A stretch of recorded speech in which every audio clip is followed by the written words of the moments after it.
So ito yung terminal block na ginagamit ko, no. So in-order ko nga to sa seller natin, no. So pwede niyo diyan check sa basket natin. So ito yung terminal block na pang 30 ampere, no. So pwedeng-pwede nga magkabit ka dito ng connection ng wire, no, kung ever na maigsi, no, pwedeng pang dugtong. So dalawa yung screw niyan diyan, isang sa kabila, then dito sa ending din.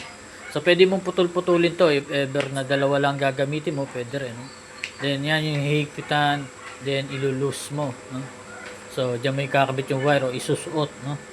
Luluwang mo yan, then isuot mo yung wire, then yun, takbo ka na, ayos na. So pwede sa motor, pwede sa wiring ng bahay, pwede sa mga switches at sa mga outlet din. So pwede nyo check dyan sa basket para makita nyo pa detalye. Then may kanyang mga ampere to, no? Mas mataas ang ampere, mas malaki yung terminal block siyempre.